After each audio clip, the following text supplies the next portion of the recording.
This episode of Super GG Radio is brought to you by our Patreon. Patrons of the show can get our Dogs of Super GG Radio newsletter, Super GG Radio stickers to slap on your closest PC or bag, input on what we cover, game nights with the hosts, and even a chance to win a copy of an indie we talked about. Not only that, but 90% of all patron contributions go to the Children's Miracle Network of hospitals. Visit patreon.com/superggradio to learn more.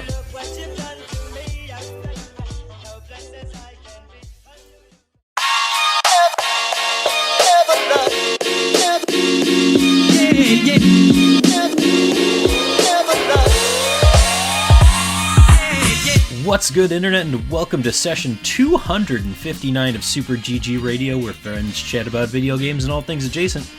Things are getting crazy here at Super GG Radio because of the current Steam Next Fest. So if you were expecting a regular episode, think again. Having said that, I'm your host and giant mutant lizard of the podcast, Eric Getty Gettinger. With me, as always, is the king of all Kongs, Alex Arona. King Kong ain't got nothing on me. I don't think that's the line. It is the line. Is that not it? No, it's not the line. What's the line? Line. You're gonna have to swear if you want to say the actual line. I don't think that. Yep. Spin up the Google machine. Yep. Get on to Google. Training Day. You know, I've never seen that movie. Yeah. It's all right. I like Denzel. That's Denzel, right? Mm-hmm. I don't think he's going to swear. So, moving on.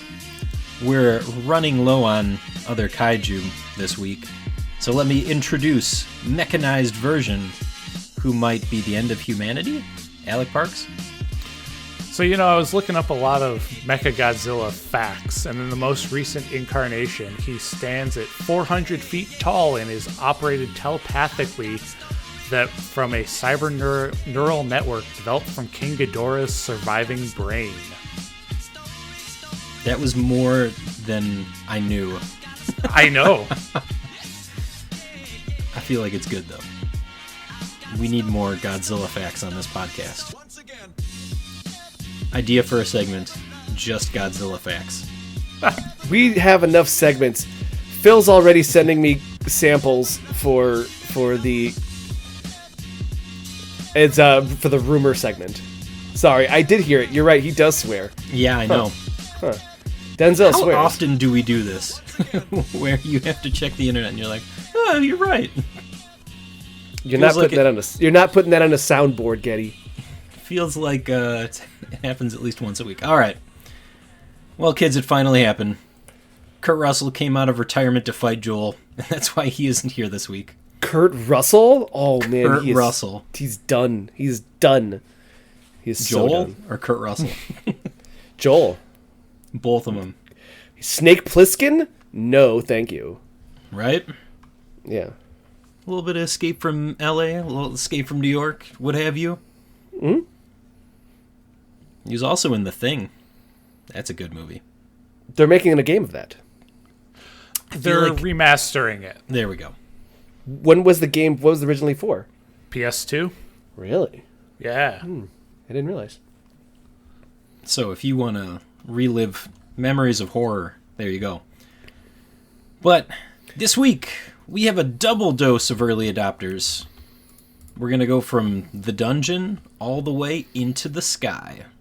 That's how much space we're covering. Also, it's Steam Next Fest. It's our Christmas, a.k.a. it's the time that we put in a lot of overtime. Joel actually couldn't be here because he's just playing demos. No. He's like, there ain't no time for podcasting. He's fighting Kurt Russell. Sure. That's he's also playing... He's got the Steam Deck now. He could do both. He's not playing any demos right now. We know for a fact where he is. And it's shameful. Again, he's got the Steam Deck now. He's got the Steam Deck. He could do both. He could fight Kurt Russell and play demos. No. It's one or the other. I mean, maybe you can't multitask. Sure. Yeah, that sounds right. I can't multitask. I don't know what's going on. Mm-hmm. Makes sense to me. Yeah. Speaking of multitasking, we're going to move over to early adopters. The first early adopters. where we play alphas, betas, and games with just the right number of button presses.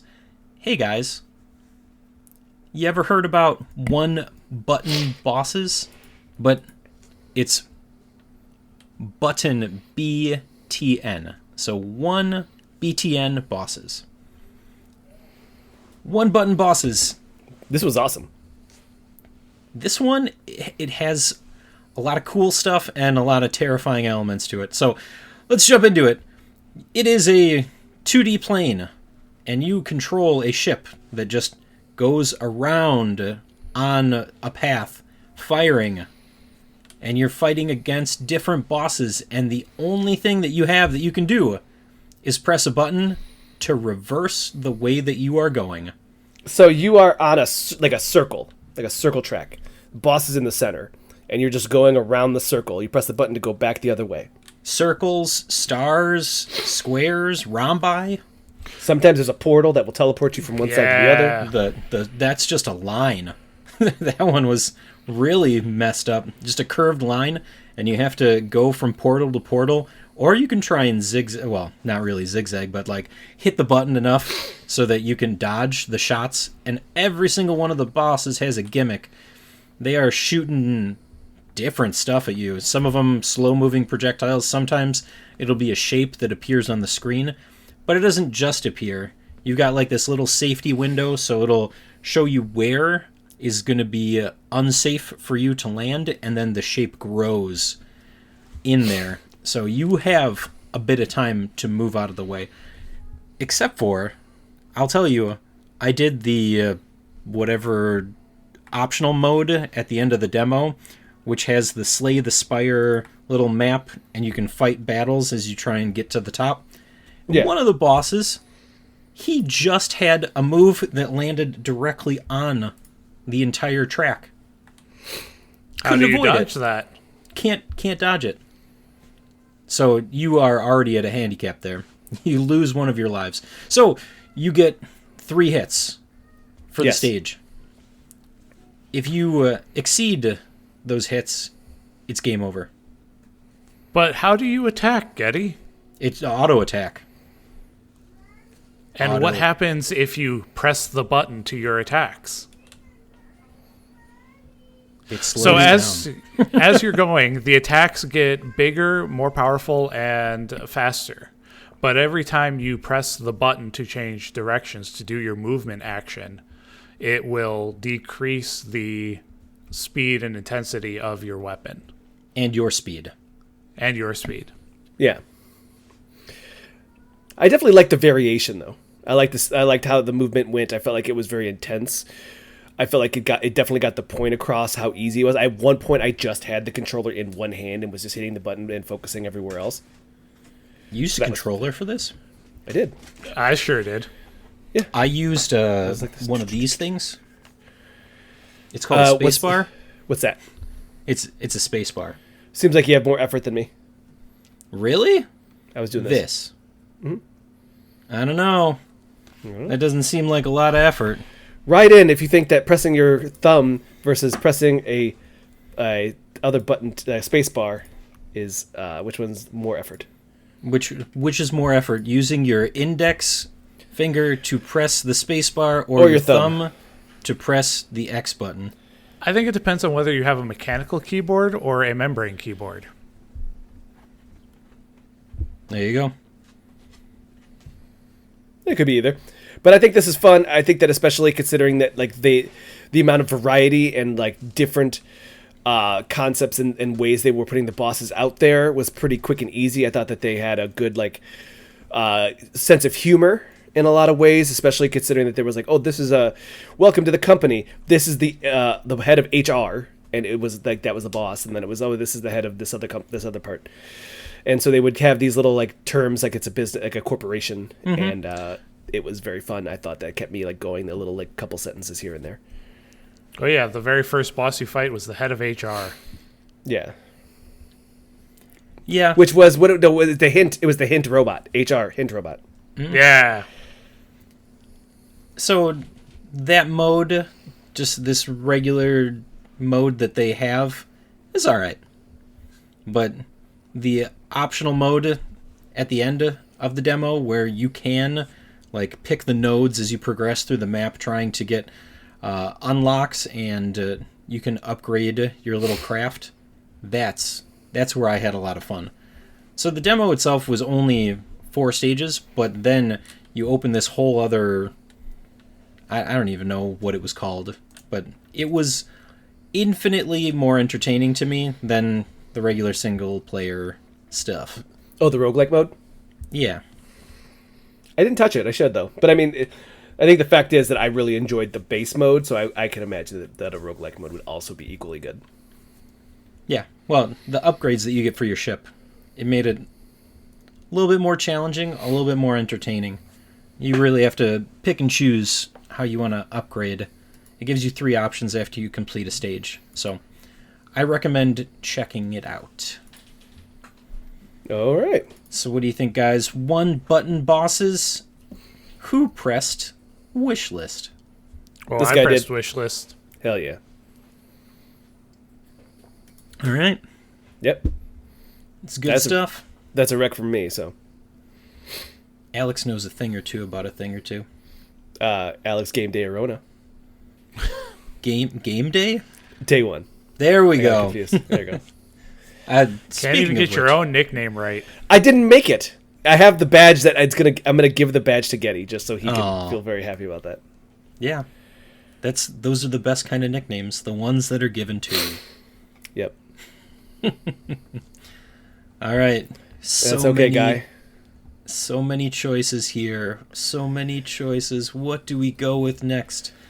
How There's about 3 other ones. we go with... Did I do anything for the other segment? Nope. All right. We're going to talk about just crow things. Just crow things. Just doing crow things. So Joel had put this whole list of games together, and he's like, all right, guys, here's like 16, maybe it was 20, maybe it was close to 20 games. He's like, what do you want me to prioritize? I went completely off list. I was like, just crow things. So what is just crow things? I will tell you, it's a real hot time for crows. This is like the 3rd crow game I've seen. Yeah? Crow County got a lot, like came out last month, and people have been talking about it nonstop. And then also something Crow 64 was another one. Let me see. He's using the internet again. I am. I We use should the let internet him do frequently. Catastrophe Crow. That's another one. Catastrophe Crow. Okay. Yeah, these are all very hot crow games. But all the stars are here. Just crow things. Alex, you want to explain this one? This is very much a character action platformer in the vein of like a Banjo-Kazooie. Right trigger has you fly, left trigger has you dive bomb. You can grab stuff with your mouth, use tools, and there's a dedicated poop button. There is. Yep. But you gotta eat food to poop. Oh, Which just makes it just makes sense. You can eat a variety of things too. Let's talk about the goofy kind of things that you can eat. Can of beans, that just gives you toots. Yep. Regular And those food make you go fast. There was a hot pepper one. I did not know what it did. Oh, I use the hot pepper. Flaming poops. Okay, fantastic. Flaming poops. And you have to poop on cars at one point? Oh yeah. Yeah. Those cars blew up. I thought it was cool poops. because they give you like a open world, and then it says just go talk to people, and they make it very clear you need a certain number of crow-pertation, like reputation, but for crows, crow reputation. Let's break it down. So the premise for the game is that one of these other denizens of the forest gives you some really cool sunglasses. All right, they are the coolest, and then this gang of crows, a murder, if you will, come along and they're like, hey, you don't deserve to wear those. And they steal your glasses. Yeah. And now you have to get all of this reputation or crow-pertation so that you can get those glasses back. And you don't have to help everybody. It's generous. It's like, just help some of the people. Because they say that the crow-pertation, you need 100 to get to the next level, but there is 150 points worth here, so you don't need to do everything. He said, just do the minimum and then move on. That's what the game Yeah, tells it's you. nice that they came out and just said that you don't have to do everything. Yeah. I thought that there was one where, I can't remember what the animal was, but he's like, man, these humans, they're out of pocket. Let's just take this spray can, go tag up some mailboxes. And I was like, Yes. Hell yeah, let's, like, me and this crow, we doing crimes now. I was into it. I'm into crows doing crimes. That's my Well, stance. yeah, you're tagging letterboxes. There was one mission that required you to steal various objects. It's like steal a chalice, steal a key, steal 3 coins. I did the squirrel, like find the baby squirrels and bring them back to mom. Cool. Because she was freaking out. I'm sure. There were a couple of,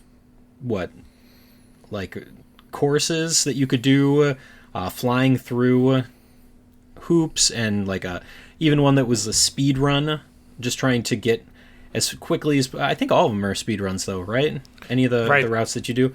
But some of them require you to do different things. So one of them is flying through rings, and there's another one that required you to land on certain areas, and then you get a couple points of reputation for that. Cropetation. The interactables too. How many things did you pick up and assail the humans with? Oh, I can't even remember. I liked the leaf blower though. The leaf blower was a neat one. Leaf blower. I used the baseball bat. I was walking around swinging the bat at people. I have a violent side. You do. When you're a crow. Yeah. Alec, What else can you do? I did not really get into the main area of the game too much. I did the intro, got through the crows, taking my glasses, and enjoyed the game, and was like, I know this is what I want to do, cause mischief with a crow, and I wishlisted it. Yeah. I mean, it's this is a genre of game now where it is the throwback to the 64. Like, okay, let's play like these kinds of games where it's like, oh, collectathons. I did a couple recently just because they're like little short fun time games for the beat list, but I like this kind of game. I think that it does like offer that a little bit like of a just a dopamine, like I'm gonna go through and collect all these gems and then do a thing, or I'm gonna do this silly thing because someone asked me to do it. What was the one I played originally? I'm gonna go grab this leaf blower. Your Average Bear was one of them. Below Steam Next Fest, just like little signs that were littering everything all over the place. The one was Beach Island Deluxe. Looks just like this. Beach Island Deluxe. Okay. But it doesn't have a dedicated poop button. It does not. No, it is not a crow. So, no, it's lacking in that area. I mean, you'd be hard-pressed to find another game with a dedicated poop button. I could think of at least 2. Okay. Ark Survive. You can poop? Yeah. Really? Yeah. Just poop. Just doing poop things. Just doing those kinds of things. And? Oh, I could think of it. I'd get some time. Let's go into the break. We're going to take a break? All right. And I'll come up with another dedicated poop button game. We are going to go take a quick break, come back with more content, because that's what we have. All right.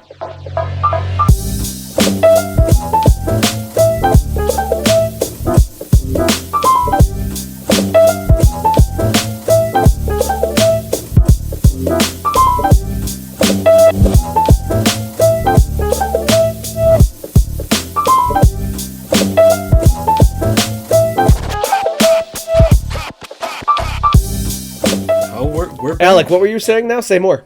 Nope. You can't do it. Can't do it on the air. That's break talk. This is podcast talk. Unless you get into our Patreon. Is that a thing? You can get the break talk. Do we really have that? Well, we'd have to have people sign up to find out. There we go. I might do it just to listen to what we say during the break. No? I saw a post. No. That would make so much more work on the editing to have a section just for our Discord or our Patreon people. It's not. No, wouldn't it just be like the you cut the break part, and then you paste it to another file. Have two Audacities open. I wouldn't even do that. I would just offer the full episode, like unedited. without any of the fancy stuff. That way we can hear what Alex has to say for the first 4 minutes. Yeah, let me talk to you guys about that artwork I found where it was 9/11 for girls. We talked about that last week. Yes, all right. This is the news. I'm not talking about it this week either. I didn't talk about this it. is the news with Super GG Radio. Yep. Now with 100% more Summer Game Fest coverage. All of the news that we have is just Summer Game Fest. That's where all the news came from. That's where all the news came from. There wasn't anything. Alex was there. The announcements happened. Sam Lake. He asked him who the real Max Payne is. That's not what I asked. He didn't do that. I asked, hey, you want to talk about Bowie? And he's like, yes, I do. Let's talk about David Bowie. Everybody wants to talk about David Bowie. Max Payne sure does. There you go. And that's what we're going to talk about for the next... He had some interesting thoughts. I liked it. Talking about the death of Bowie. So this says that I have to pick what we talk about. No, I said pick whatever you want to talk about. Also, I also saw that new Persona game. What's it called? ReFantazio. Oh yeah, that's correct. Do you want to talk about that? It looks good. Metaphor ReFantazio. It looks really good. It looks very smooth, bright and shiny. It's just a lot of menus, right? I mean, it's a Persona game. So the menus are what you want to look at. Yeah. Okay. Yeah. Do you want to talk about that one, and then we go into some of these other ones?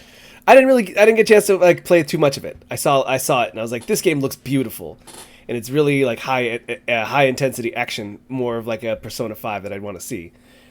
And then I moved on. It was turn-based RPG. Okay. What else? I mean, there's a lot of words on this doc. I don't know if I can read all of them. Pick one.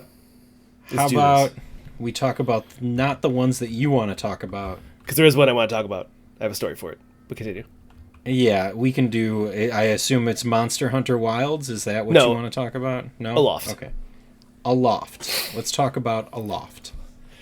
Aloft is it is a survival game, much like the Subnautica. Okay. Or a Rust or a Minecraft where you punch a tree until you get wood and you put the wood with the rock and now you have an axe, etc., etc. You make a crafting table, as you do. But you're on a float. You wake up on a floating island and have amnesia. And when you look out, there is a giant vortex tornado, and there's hundreds of floating islands surrounding that tornado. After you go through your whole survival shtick and do the tutorial, they give you a wingsuit. You fly to the next island, and you have to fight some enemies to decorrupt the island. Then you have to rebuild the island by planting different plants and animal life there. It's really conservationalist friendly. Sounds pretty intense. It's fun. It's very fun. Now, the other part to it is that after they fast forwarded me in the game. They're like, oh, here is 20 hours into the game. And they go, okay, now here, if you look, we put a wheel here on this island, and then in the back of the island is a sail. Now you fly the island. I was like, oh, hell yeah. He goes, look, we're just flying the island wherever we want. We can make clusters of island with our friends. And I was like, awesome. Can I crash into stuff? And they're like, well, it's not that kind of game. But I mean, if you crash into something, your island would get damaged. And I was like, can I crash into people? They're like, well, again, not that type of game. I think everybody would be fine. I'm like, can I put cannons on my island? They're like, again, I don't think it's that type of game. I'm like, I just want to shoot my friends on my sky island. And they were very uncomfortable. They kept trying to make it super friendly. And I was like, I just want murder. So a choice was made today. I chose violence. Yeah, very clearly. So you made the developer of Aloft uncomfortable. That's the moral of the story. Well, also, he gave me his card. We're going to do an interview later. He was totally up for it. But he definitely was like, this is not the energy that this game is supposed to bring. And I was like, well, it's the energy I'm bringing. Well, that's something that we learned, right? Something like a TTP. Yep. Yeah. TTP. Yep. How quickly? Yep. We'll get there. Yeah. How quickly are people gonna? But this is like time to violence, right? Yeah. How quick? Alec, I saw the realization on your face. He was doing math in his head. They were sitting there. I still don't know what TTP actually stands for. Oh, don't We'll worry. talk about it later. We'll talk about it on the break. We'll catch you up on the break.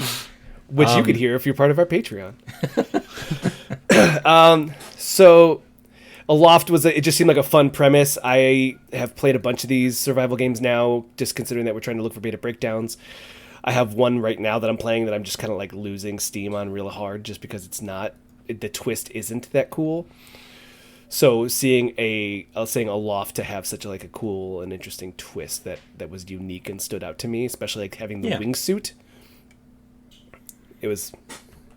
I'm in. But I mean, it's just crazy that you can fly your island. Yeah. So and even like with the wingsuit, it's not like there's no gating. They put like drifts in the air in between the islands, so you could hit drifts and just keep going, kind of almost forever. okay. So it's like there's not really a full straight progression as much as it's like go wherever you want, and like the islands are not procedurally generated. They are all pre-made, but the stuff on them is. Okay. So if I were to go to one island, I might get something different. You would go to that island in your game and you would get something different. All right, but we would be able to say like, oh yeah, this island over here. Yes. And we would be able to. Okay. Yeah. That's kind of neat. Yeah. I missed it. Is it co-op? Yes. Nice. Yes. And then you can crash your island into other people's islands. Yeah. Even though they said not to. They said that Don't it's do supposed it. to be a friendly game. Just a little friendly crashing. Yeah. With cannons and griefing. Teabagging. And griefing. Yep. Wonderful. What's next? Well, I mean, there's still so many. Let's talk about Fear the Spotlight. So, Fear the Spotlight, the Blumhouse. The Blumhouse. Have you guys heard of Blumhouse? Yes, the horror people. Oh, okay. Yep, they published Five Nights at Freddy's and the Megan. Megan. 3 Gone. That movie is amazing. Have you seen it? I've heard a lot about it. You Especially should the parts go from watch you it told me. right now. Is it good? It is that right kind of campy horror movie. Nonsensical at times, but, it's got its gross moments, so. Well, they've also got into the gaming space. And they have... they had 5 games, right? That they 6. 6? And this is just one of them. Yes, but the thing about it is that it's not them creating these games. They went out and found indie games and then just said, hey, what if we gave you money and let you do make your game better with more time? And that's what Fear the Spotlight came out on Steam. And it was out for 6 months, and then Blumhouse reached out to them and goes, hey, how about we just make this a little bit better with money? And they said, oh, that would be great. And so they took the game off Steam, and it's going to come out next month. So when you say it's off, is there still a page for it? There's a page, but it says hey, this game has been temporarily removed. We'll come back out in July. Also, anybody who bought the game originally will now get all the bonus content that they're creating. Okay. And also, it is in fact coming to now all consoles. Okay. Yeah, I just went over to the page and I see temporarily removed. Yep. For a significant update. All right, but And you got to see this one, and this is the one that stood out to you out of all of them, or? And it was a good one. It's a married couple. He actually at one point worked on Journey. Okay. So he has a little bit of pedigree, but they were just kind of messing around and coming up with these ideas and just trying to put stuff together. And this was kind of on a whim. And then all of a sudden, Blumhouse reached out to them. So I asked, they said it was kind of like a Cinderella story, They just were like super shocked that all of a sudden they just did this thing. So it's a PlayStation 1 graphic type game. You're two young girls in a library who get weird with a Ouija board. And it does a lot of those like fun like tropes. It's not like super scary, but they do a thing where like a character will run past out of your peripheral, like just right on the corner of your eye line. And you're like, wait, what was that? Like, you know, it's just like they do a lot of that. It looks very Silent Hill-y. So. Okay. Pretty creepy. I liked it. I am looking at this, and there's even just a scene of one of the kids walking through a library with the lights off. Don't love that. Yeah, that's a nope for me. It's awesome. I'm very excited for this. Don't like that at all, but it looks good, so... Okay. Let's go to Fatal Fury, City of Wolves. Yeah, new Fatal Fury. I played they had four characters to play as. They had a lot of different bonus stuff to it, but for the most part it was just okay, here's play the CPU and just get a feel of the mechanics. Their new thing is that the block it almost acts like a parry if you do it correctly. So if you block right on the right time, you can get health back and extra damage. So it actually doesn't really help you just to hold the block button. It's best to like work on a timing. But otherwise, it's a very similar like Street Fighter style game. Okay. Yeah, been a while since we heard of Fatal Fury. It's actually funny. My brother Phil, he has been following the series forever, and the series has progressed. So at this point, Geese Howard, who is the villain, acting as the M. Bison, his son is being trained by one of the heroes, Terry Bogard, and now is an adult. And so it's like, oh, Terry Bogard's older, and now the villain's son is now the main protagonist. It's like, oh, it's kind of cool. People are like growing up, and people have kids, and those kids are now fighting. All right. Yeah. Let's see, what else do we have here? Well, I'm going to let you talk about Monster Hunter Wilds, but is there any other one that you want to throw out there? I don't think we have to spend a huge amount of time on any of these. Hyper Light Breaker. I'd like to talk about that one real quick. I was curious about that one. Hyper Light Drifter is very much an old Zelda-like in the way of like Zelda 1. There's no English. It's just like gobbledygook language that you have to decipher what things do and what like you're gonna buy something from somebody. What does that do? And then the map is very broken up, and you just kind of try to swipe at everything and move everything, and figure out how the world works and how bosses work and everything like that. And now the new one is a prequel, and you're bounty hunters who have to go out and defeat this boss. Who have to defeat, I think it was 4 bosses to fight the huge evil villain. But if you die 3 times, the world gets reset. Okay. Oh, so it's got a roguelike mechanic to it. Yes. And then it is fully multiplayer and plays like Risk of Rain 2. Ooh, very cool. It's got even the meter that the longer you play and grind out for gear and level up, the more it's going to get harder. I like that mechanic. Yep.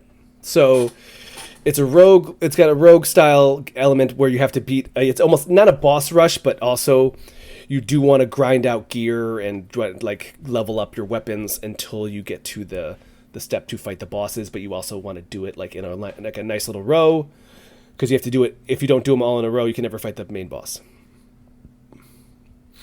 Okay. I was very surprised by it. Like it ran well, it played well. I don't know if that's what I want from that series. Too bad. But that's what you're getting. I can't fight. Progress, right? Yeah. Manifest Destiny and all that. It sounds like it's still enjoyable. Yes, very much so. If you have a good crew, this will be awesome. Oh. So, moving on. Yep. All right, Monster Hunter Wilds. So, Monster Hunter Wilds is essentially the next step after Worlds. Rise was a simplified version, I would say, of Monster Hunter World, where there was a lot of things missing that like they made popular in Monster Hunter World. Things like your slingshot, a lot more of the environmental hazards. Mm-hmm.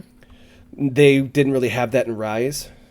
Now, with Wilds, that's all back, and it's just one giant open world. So everything is in one giant space, including the towns. You'll go into town, go to the smith, do whatever, and then leave town and go right into your hunt. And you have hunts, but you don't like you will have to find once you find the monster and you go, oh, that's the monster I need. You hit the start hunt button, like you hit like up on the D-pad, and it just says hunt started, and then you just go attack the monster. So that's, and even just attacking the monster will kind of start a hunt if you have it already. But what makes it cool is that they said that they're trying to like make it the most monsters on a map at any single time. And what I saw in the instance that they were playing it in front of me, because they wouldn't let us play it, was that no, they're like, don't touch this, don't touch the controller, please stop Alex. They didn't really say that to you. They asked me to leave. No, they did not. Come on. No. Okay, so, but what was made it a lot more dynamic was the fact that there was just like monsters in packs, and there was like 3 of this monster, but they needed the head of the pack, and so they started a rush to try to like get the monster's attention, and then just bolted. And as they were doing that, they were shooting like rocks and stuff, and also getting other monsters involved to fight the 2 in the back, so leaving only the 1. So they had to weed it away from the pack, and that was very cool. On top of that, they hit a sandstorm, which was a giant, like just overtook the whole map, and everything was just blue and covered in sand and windy, which they even said like some monsters will be in sandstorms, and then once the sandstorm's gone, so is the monster. Sneaky. And in the sandstorm, lightning started crashing. You could see little like lightning sparks on the ground, and then it would just crash down. And we were like, he's fighting this monster, and then like he moves out of the way and he starts running, and all of a sudden lightning strikes the monster. It just like it was really just dynamic. Things were popping off left and right. He's hopping on his mount. He's switching weapons, hopping off his mount. You can attack while on the mount.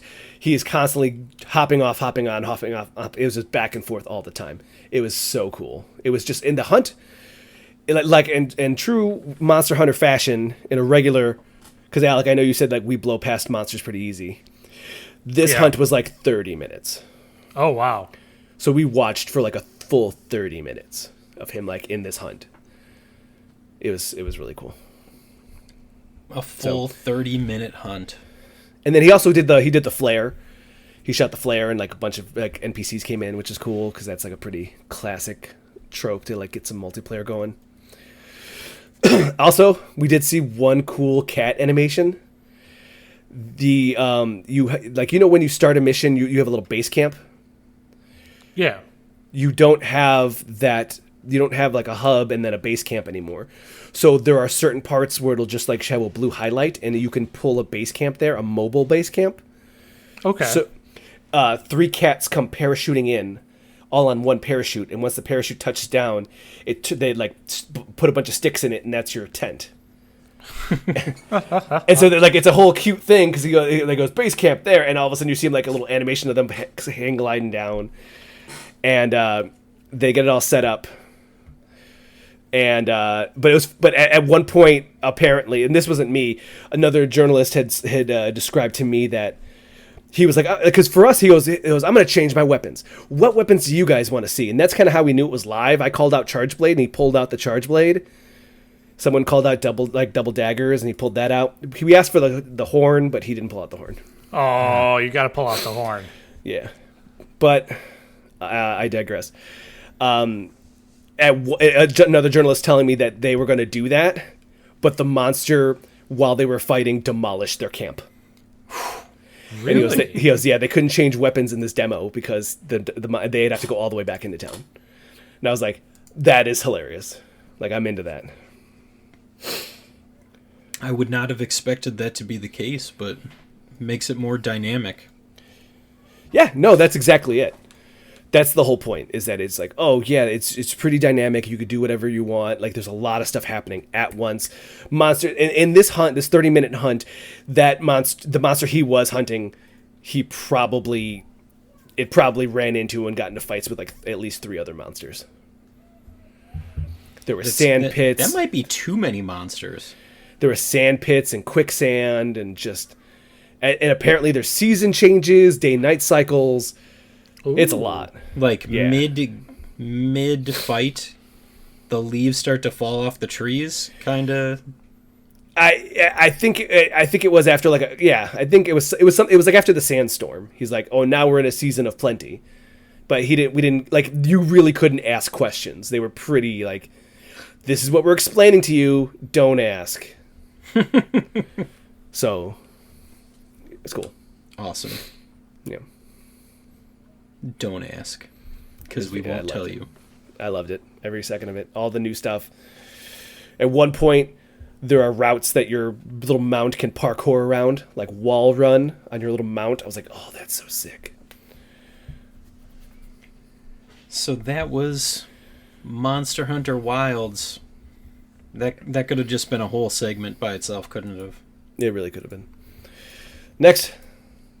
Next is you have other news from Summer Game Fest. It was just one thing. Terry Bogard and my Sharon Nui are coming to Street Fighter 6. That's awesome. The crossover that you were waiting for? I mean, we need more Fatal Fury love. I like Fatal Fury. Apparently they have another King of Fighters coming as well. Okay. Nice.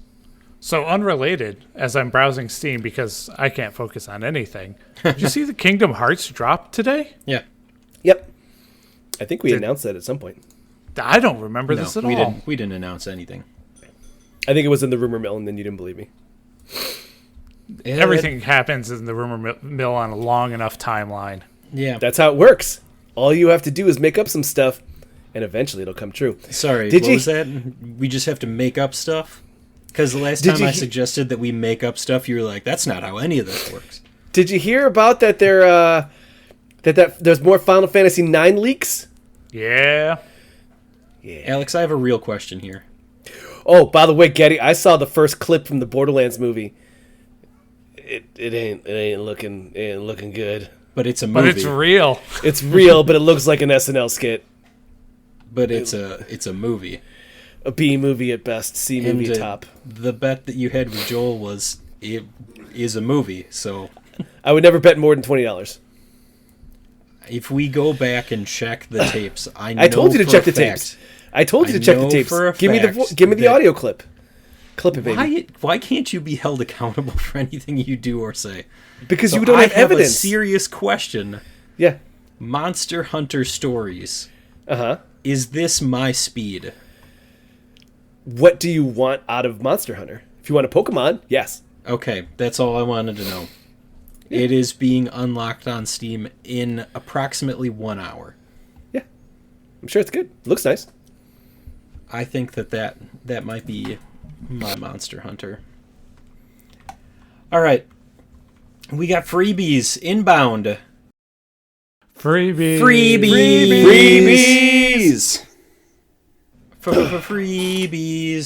Freebies. You ready for this, Alex? Yep. Let's go. First one.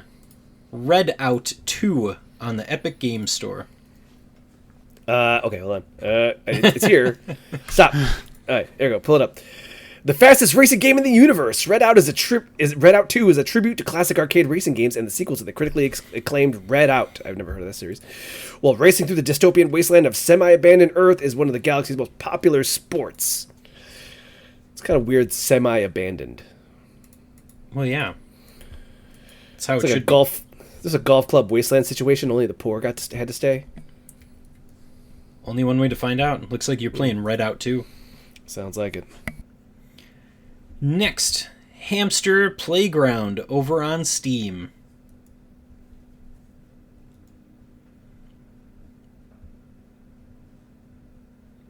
Alex, you are muted. He muted himself to sneeze or something. There you go. I was doing it really good, too. Prepare for cuteness overload. Relentless training and fierce rivalry as you and your hamsters take on the challenges while traversing the maze and riding a skateboard. With more modes coming soon, be the first to cross the finish line to earn rewards and yummy treats. I don't know what this is. Don't worry about it. Like, that explanation didn't tell me what it is. Yeah, but it's free, so go play Hamster Playground. I think it's a bunch of mini games. Okay. But you know what the next one is. It's early access. It looks cool. What's up? Crackin' Smackin' over on Steam. A chaotic Stone Age arena brawler with destructible levels for up to 8 players. It looks to be hexagonal. Like hexagons. You're just like on tiles. And you're smacking and cracking each other around. Jump into the action as a bunch of cavemen. Do it. Cracking and then smacking. I don't know. We have Sneak Out over on Steam. Multiplayer game full of mischief and fun. Up to 6 players. Enter the haunted castle and prepare to hunt, hide, or prank them all, causing all kinds of hilarious mayhem while trying to win the deadly game of hide and seek. I think it's prop hunt. Yes, this is prop hunt. Okay.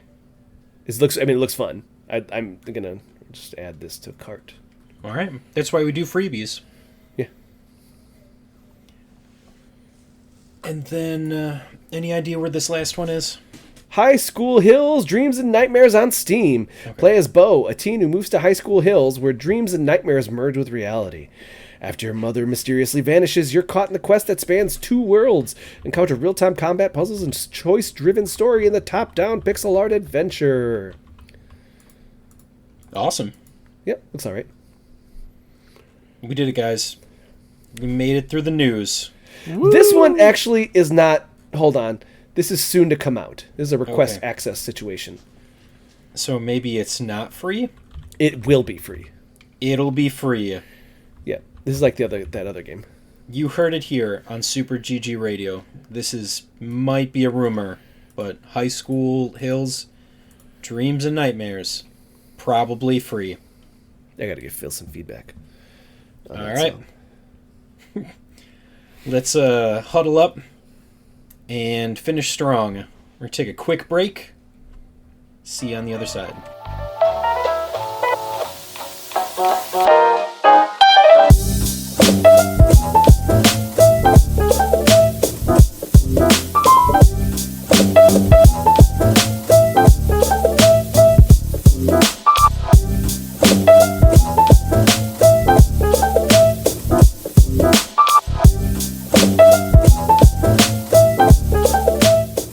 He keeps saying that he's going to send stuff, and I don't know what's going on. But we're back.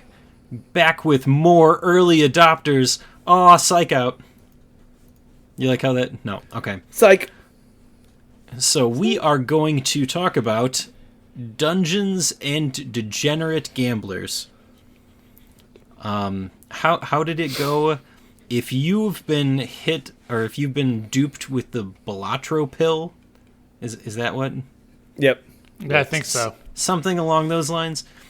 What does that mean? Who knows? But Dungeons and Degenerate Gamblers is in the same vein as your Balatro. You are a guy who is just trying to, I can only assume, get home, but you need to gamble. And this time you're playing a weird version of blackjack. Yep. And in this demo, it only gives you the one deck that you can use. I don't think any of the others were unlocked.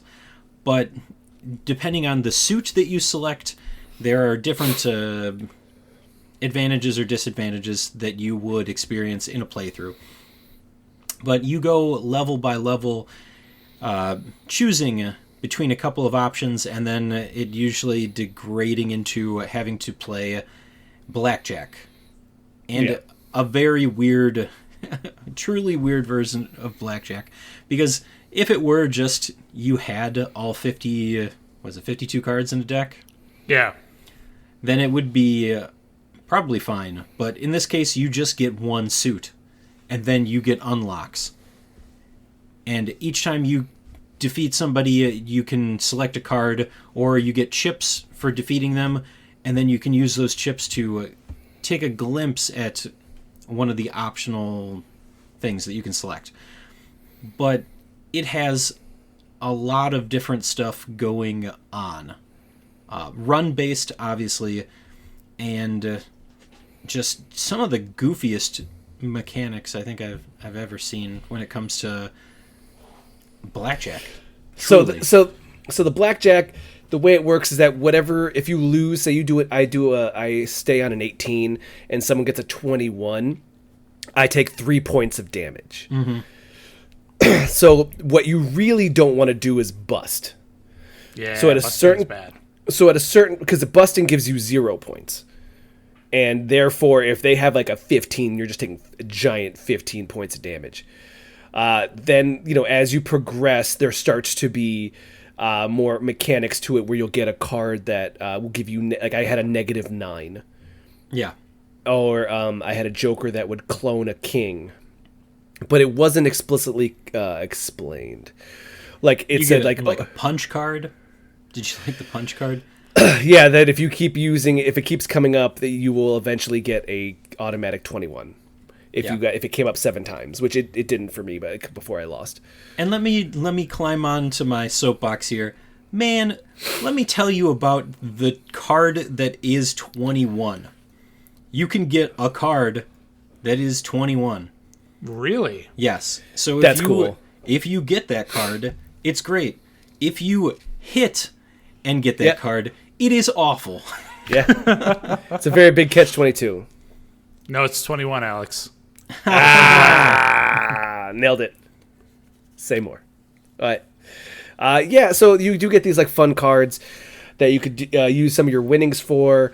You get chips. I wasn't sure what the chips did. Like, I think they were just permanent buffs. Bunch of stuff. So you can use it. How far did you get?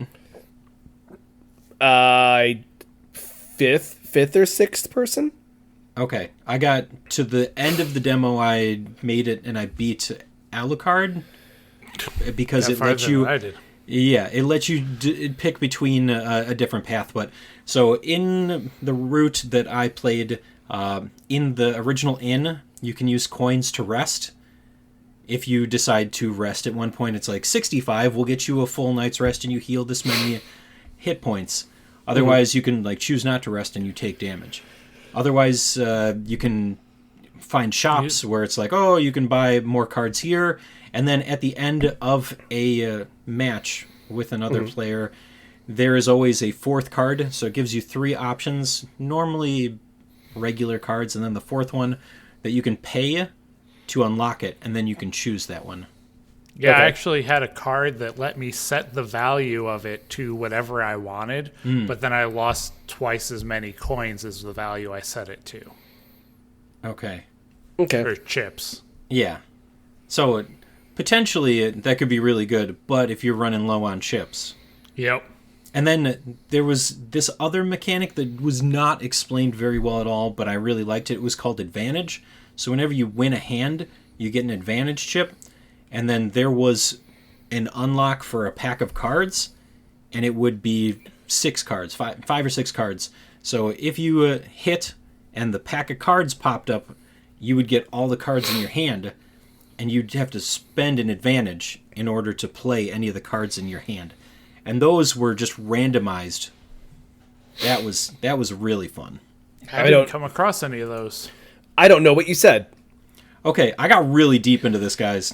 I know the words you said individually. Yes, but I didn't understand them together in the format that you said them. Okay, so basically, I mean, it's fine. No, it's fine. We're moving on. It I starts understand. Pretty basic. It's just like get to 21, and then quickly it's like, oh, by the way, now you're gonna play against this ghost, and he just has a bunch of cards that don't make any sense at all.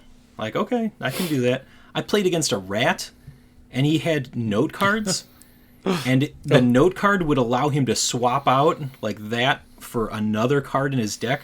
So he probably played 12 cards. It just kept like giving him note cards, and you just swap them out. I did have one guy that had a bunch of reverses, and it kept screwing him up because I ended up getting one in reverse. So I got a reverse, and then it went back to him, and then he like so. What happened was in the reverse, what it did was that it would take their last card. Mm-hmm. So I'd get a king, and then he would take it, and then I would take it back, and then he took it, and when he took it, it busted him.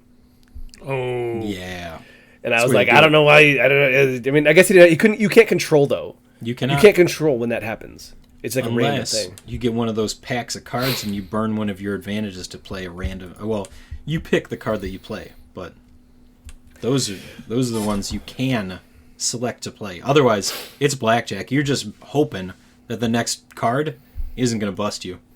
And that's kind of my problem with this, is that you have a little bit more control in a Balatro. You make the deck, and then also you are getting more options. You're getting 5 to 6 cards to make a combination. Well, you're starting out this with what? 13 cards? 13 cards, yep. That's it. Yes, but at the same time, whatever you pull is what you pull. You hit, and you get it, and it's random. Mm-hmm. So for me, it felt...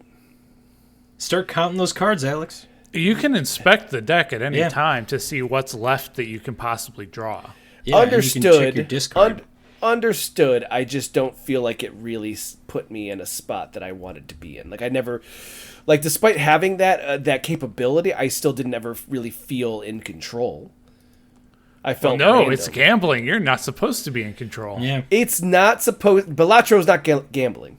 No, but Dungeons and Degenerate Gamblers is. Yes. Well, no, because you're not putting antes up. I mean, you're playing for coins and you're playing for your life. You're playing for your life. I guess, okay. So that's something too with this. You have 100 life when you start a run, and most of the guys that you come up against have like 15 to 50 life. So you're going through them much quicker than they're going through you. Yeah. But you can heal. That's one of the advantages to the hearts, is that if you get 21, you're getting that life You're getting back. And I had another card that would hit me some life as well. So life wasn't too much of a problem. It wasn't until like I hit somebody that was just constantly busting me with reverses and stuff. But that's fine. It just I guess for me, I felt like I wanted control. And I feel like Balatro gave me enough control, even with the kind of random aspect of it, that I could still, I could make the deck be where I want it to be. When I won Balatro, it was because I did the thing, not because I got the right cards. At a certain point, I had maxed my deck to be only one thing. So reliably, I was pulling the one thing every time. Yeah, but you also had to curate the deck so that it allowed for that. And that's also what you're doing here. That's the thing. I didn't feel that way. They're like, oh, pick a card to add to your deck. And it's like, oh, a -9. Oh, this is a postcard that will do a thing. And it's like, well, that's not... Like, and occasionally it would say... So... Occasionally, it would also give you like, oh, here's a 9. And I'm like, well, I guess. But it just felt like it was a little... It is truly what you choose to do with it. I ended up having several of those 21 cards in my deck by the end.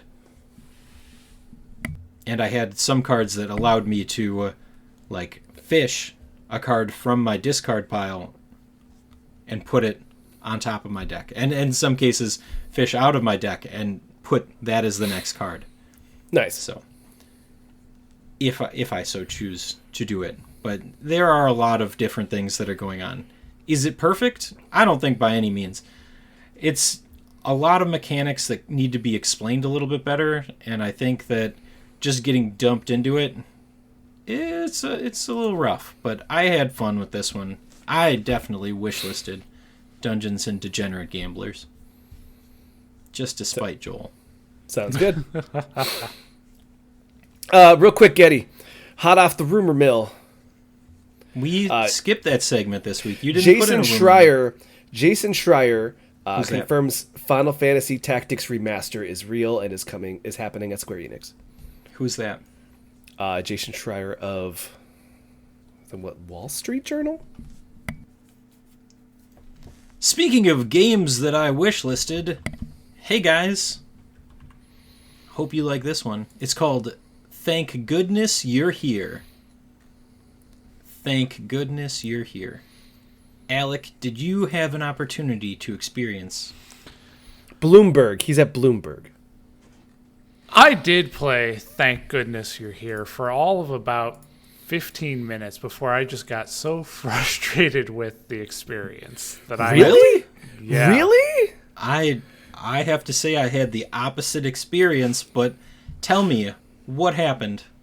So you start off in an office and you have to figure out, well, how to get out of the office.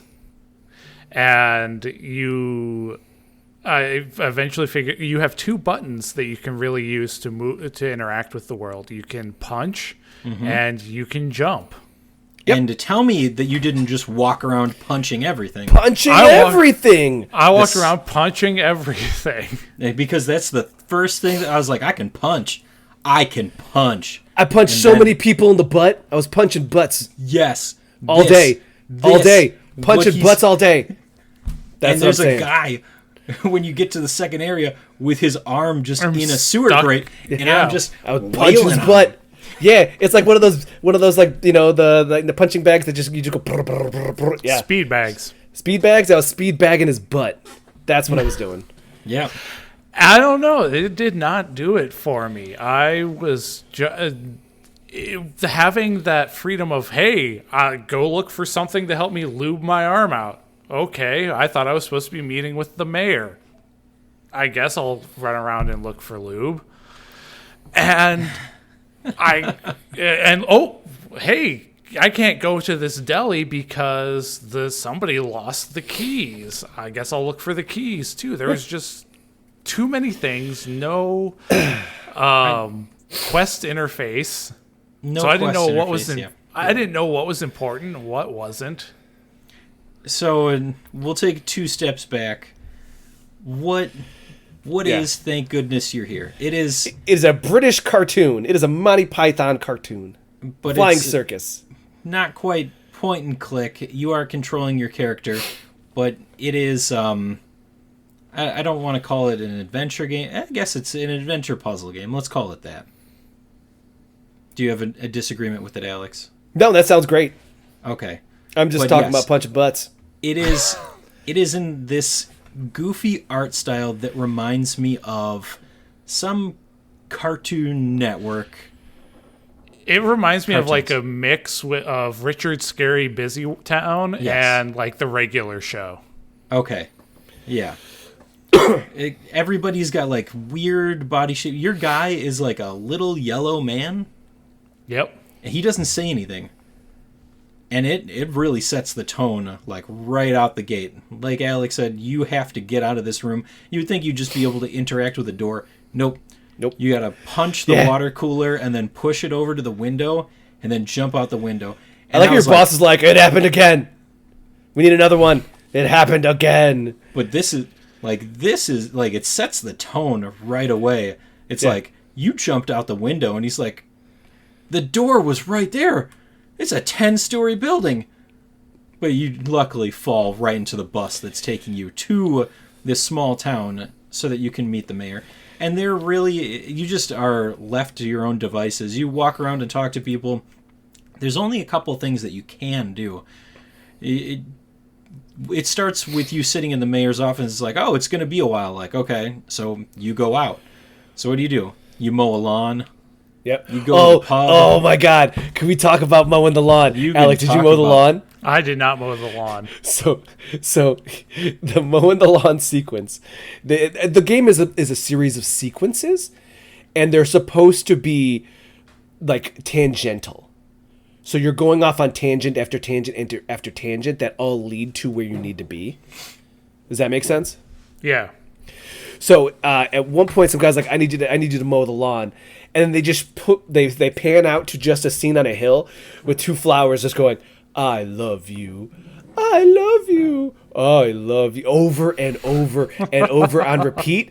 And your only task is to move the stick left and right, and your character's slowly in the background mowing the lawn, and they're saying I love you over and over until Non-stop. you run over them. Yes. It was Until perfect. you murder one of the flowers. It was awesome. You only murder one, not both? And then he screams in terror, and then turns around, goes to the other flower, and goes, "I love you." And then they start doing it again, and it's like, this is a good bit. It was a good bit, and it was a long bit because you're really mowing the lawn, like just sitting there, and your character's in the background, like, dung. Yeah. And then, so you go to the locksmith guy. You find the locksmith guy is in the bar. Yeah. You go shake up and punch a bunch of kegs. And then they do a whole sequence where you're just floating in Through the beer. And they're just talking about how great it is to drink beer in the morning, and how you got to have your first pint in bed, but then have your second. But that'll get you motivated enough to have your first pint of the day at your door. So the locksmith literally says, "I had a can of beer in bed, so that I could wake up and come here, so I could get my first pint, because I need it, so that my hands don't shake." Because you got to have steady hands as to a locksmith. pick locks. I mean, it's true. So after that, you leave the pub and you go over to the deli, and the locksmith is passed out in front of the deli. And if you punch him, but he unlocked the deli, Yeah. which then you go to the back room. but of if you the punch him, deli. he throws up. Just a little bit. Oh, I didn't know that. It's awesome. And then you eventually find butter, which, hold on, what was but you go into the freezer and you find butter, and then there's like a badger in the back. He's like, "Oh, hello, I'm the badger. I'm the That's freezer it. badger." And then he's was like, it. no, but it was like he had a couple of lines where he's like, "I'm the freezer badger, but I'm not really a badger." And like really it's going back and forth. I'm like, I'm just trying to move butter around, man. Just like, get out of here. And he's like, a whole thing, and he kept talking as I was leaving. And you push the butter out, and then that's what lubes up the guy's arm. Mm-hmm. But Alec, it gets better. Who was Matt Berry? The gardener?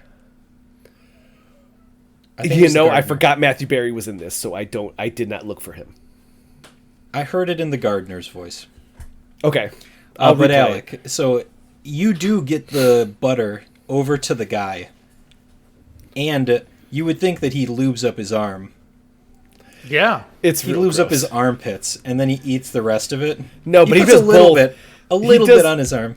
But it's real. That was the one thing I was like, this is needlessly gross. And he rubs it on both, like even the one arm that's not stuck. He's just like, well, I better get it on both sides. And then he like puts it in his mouth and then like flops the rest of the butter into his mouth. It was no. Mm-mm. Oh. So it it was was a lot of very grotesque cartoon animations. very squelchy. But he gets his arm out, but not really, because it's still attached to the sewer grate and a bunch of pavement when they forcefully remove him from it. And you know what it was for? It was for like a pound. It wasn't even. It was a threepence. A threepence. Yeah, that's what he said. It's a threepence. It's not even a pound. It's a threepence. Yeah. And then he's like, "Oh, what will I do with this coin? Oh, look, a wishing well." Which the And he wishing well's the throws hole where his arm was. Throws it right back in. Yeah. This was amazing. Yeah, I liked it a lot. I really did. But also at the same time, I was in your camp, Alec, but at the same time, like, I knew that that's what this game was. I had heard rumblings of what this game was already, which is that it's just needlessly, like, going to do the thing, to do the thing, to do the thing, to do the thing. So I had heard that, and I was like, well, that sounds all right. And then I started playing it, and I was like, oh, yeah, okay. This is exactly what this is. Like, I don't know if I love it, but I also, at the same time, I had a blast. I was punching everything and everyone in the Punched butt. a lot of people. Mm-hmm. It was good. Yeah. So I think that if you were like, if you didn't know what to punch, the answer is everything, Alec. Punch everything. Violence Punch is always everything. the answer. Yeah. I think that's what this episode has shown us. I mean, look at the games that we played. It was the correct answer in At least 3 of the situations. All right. I mean, pooping was the answer in one of them. I hit an elderly person with a baseball bat. Yeah, you did. As a crow. So. That's a good point. Joel would cheer you on for that. Yeah, I know. He's all about that. We've really right, turned this lore. We've turned his lore pretty dark. He did it to himself. Yeah. Everybody's a bad guy. Yep, bad guy. Everybody's happy with their performance this week. Oh, is it annual review time? Yep, it is. Mm-hmm. Mid-years are coming up here. So, Getty, what quarter are we in? Is it fiscal? I'm not going to answer that. I don't know what that means. Let's go. All right, let's mosey on over to our last segment of the night. One last thing. And tonight's one last thing is brought to you by Little League Baseball. Get good. Funky butt lovin'. Little League Baseball. All right. Wonder if that movie still holds up. My one last thing. I did it. I discovered the final shape. I defeated the witness. I am Destiny 2. Did they tell you what the orb is yet? Yeah. They covered that a while ago. Is there things inside it? Yeah, that's what this whole expansion is about. You went inside it. Yeah. You do? Yeah. Is there a person? No. No? No, we discussed this in chat. It's not a person. It was the friends we made along the way? No. But Cade 6 did come back, so. Oh god, he's back. He can't be in here. He's not recording his track. Don't acknowledge anything that's happening right now. I'm booting him from this channel. How do I do that? All right. Remove friend. So that's no, that's removing from my friends list. Alex. Yeah. One last thing. Summer Game Fest kind of threw off my gaming. I really had a bunch of stuff to do. I still have a bunch of write-ups to do. So my gaming has taken a hit. So I'm back to the beat list. I beat 2 games. So I'm pretty hyped. I'm like, at least I'm making some progress in something. Well, between me having to do write-ups and having meetings. No. Wow. It'll be okay. Yep. All right, Alec. So I got my Steam Deck hooked up to my TV, so I'm going to play Hades 2 on my Steam Deck on my TV in a way that it was not meant to be played. I think that's exactly how it's meant to be played. Yeah. However you want. Good point. But you got Hades too? I did. I'm jealous. I truly am. I hear it's real good. I just got too many things I got to play right now. Oh my goodness, I don't even want to think about all the things I have to play. That's why I'm not doing day one Arona anymore. That's not true at all. What is next on the day one list? The Erd Tree. Is that a day one? I don't even have that game installed. And I need to beat something to have room on my PlayStation for that. Oh, then that's never going to happen. I mean, I could try to keep going on Last of Us 2. You've got Last of Us 2, Final Fantasy 16. You've got... I'm sure you have Returnal, because I know you finished that. That's not, if I finished it, then it's uninstalled. Is it... Did you finish it? It's or not. Did you just uninstall it? I didn't do either. You never installed it? No, I installed it. I gotta do something. I don't think I'm gonna have room for it. You should just play Returnal. Getty. Relive the cycle. Over and over and over again. Hey man, I feel like I did pretty good. I mean, I didn't do like world record good, but I made it through only dying... What did we say? Like 12? I don't remember. I'm sure that's saved, though. I was already at 12. Deaths? Yes. Oh. Yes. All 3 endings with that few deaths. You can do it. You just can't die anymore. Yes. It's the only acceptable answer. All right. That'll be it for this week's episode of Super GG Radio. Before we go, you can find us on Twitter. At Super GG Radio and twitch.tv/Super GG Radio, where Thursdays, like tonight, our podcast night. We exist in human form. You can come watch us. You can maybe catch some of the goofy things that we say. Look at our facial expressions. Watch Joel appear out of the ether. Yeah, that happened this week. Any other streams aren't currently on hold until we figure out some other stuff. Permanent hiatus. No, just that the streams are on hold for a minute. Like maybe a week or two. Isn't that what I said? No. Okay. We gotta get you guys on some streams. No. I've been offering to play, Baladins? And everybody else disappeared. That you never offered to. Alex went to Mexico. Alec has a family. Yeah, Joel that's racist. Was what? They go to Mexico. Okay, what part? How close to Mexico were you? Not that close. That doesn't sound right. Many hours. In a car? Alec, tell me the number. Which number? Yeah, why would he know?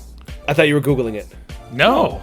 What are you Googling? Where was Summer Game Fest? What city was Los it? Angeles. Okay. Yep. How dare you? So, he still was closer to Mexico than we were, so... I didn't even tell you guys about IGN Live. I'll tell you about that after. Please don't. Alright, so no further streams at this time. Please keep an ear to the ground as we figure out our lives. And check out our Patreon. That's also a thing that we have. You could also play video games with us, like Baladins. It's only 2.5 hours to get from Los Angeles to Tijuana. See? It's messed up.